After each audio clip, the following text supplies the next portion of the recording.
Hey everybody, I'm Doug. Welcome to the Auditory Vinyl. It's a nice day here in central Iowa. Got the windows open so you might hear some birds chirping. So this video is kind of a new series that I'm starting. It's basically I'm listening to some old stuff that I haven't listened to in forever and giving them a spin and showing you guys and talking about them. I have a ton that I haven't listened to in a long time, so this series ought to take a little while if I just do one a week. I'm also gonna be doing some of my CDs too, so yeah, we'll do that for a while and see how it goes. So starting off, the CD, Richie Sambora, and again I've mentioned it before, but I took all my CDs out of the jewel cases and put them in those album book things, and I wish I never had done that, but can't worry about it now. But anyway, Richie Sambora from 1991, Stranger in This Town. His first solo after Bon Jovi's New Jersey, I think it was, and then after that they kind of didn't really split up. They just kind of went their own way for a little bit. About the same time, John Bon Jovi did his Blaze of Glory album, his solo album. But this is really good. Was produced by Richie Sambora and also Neil Dorfman, who also produced some Dire Straits and maybe Paul McCartney and a couple other people. Also on here, there's a song called Mr. Bluesman, and Eric Clapton plays guitar on that, does a really great guitar solo. David Bryan plays keyboards. He was with King Crimson and a few other people. And what else we got on here? The drummer is the drummer from the band Bon Jovi, Tico Torres. Randy Jackson plays bass on one of the tunes. It made it to 36 on the Billboard 200 and made it to 20 on the UK album chart. I like it. It's really good. I remember I did play it a lot when it first came out. It's good stuff. Very rock bluesy, with the exception of a song called Rosie, which was co-written by John Bon Jovi and Desmond Child. And yep, sounds a lot like the Bon Jovi stuff. It was actually going to be put on one of their albums, but it got left off, so Richie decided to put it on his. So yeah, good stuff. I like it. Good album. And then let's see, I had to take notes because I can't remember all the stuff. But from 1973, Ian Matthews, his fourth solo album. He used to be in the band Fairport Convention. This album is very folk, Americana, with a few songs that are just, I would say they're just flat out country. It's produced by Michael Nesmith, and he also plays guitars on a few songs. There's a few covers on here. These Days, an old Jackson Browne tune, which is pretty cool. He does Seven Bridges Road, very good. A Randy Newman tune called What You Are Waiting For, and an old country tune, Don Gibson, Blue Blue Day. And there's also a Michael Nesmith song, Propinquity. I'm probably saying it wrong, but it's something like that. And then a Richard Thompson tune, who was also in Fairport Convention. But really good if you're into the folk Americana / country stuff. Very good. I liked it. And again, I probably hadn't played it in 20 years, I bet. So that's one good thing about this series that I'm doing. It's almost like getting a new album and listening to it, since I haven't heard it in so long. Next, Bonnie Kolick from 1976. Her fourth studio album, At Her Best. She's from Waterloo, Iowa.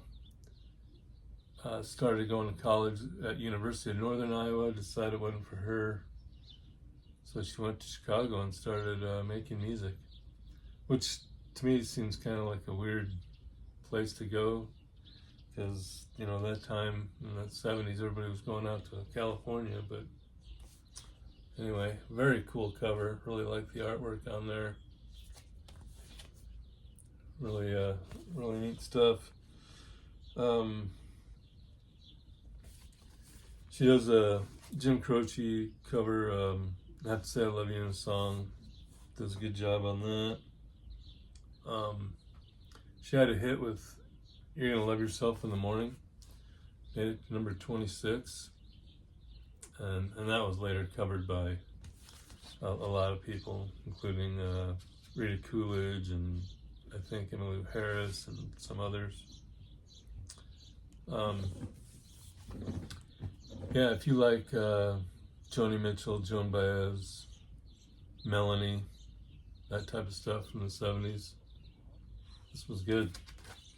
It's on the Ovation label. I forgot to show the other one, but anyway.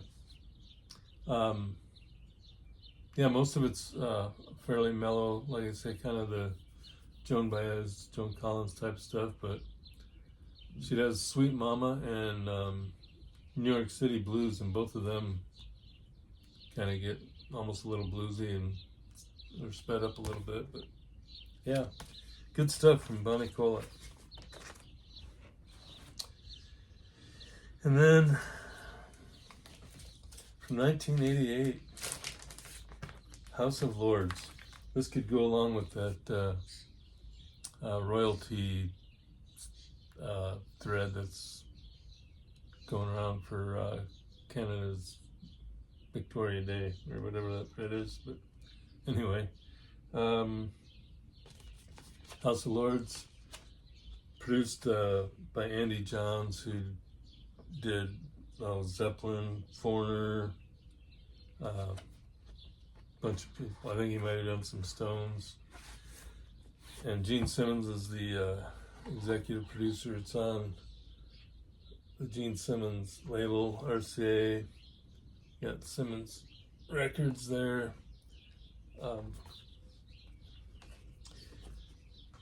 Greg, and I know I'm gonna say his name wrong.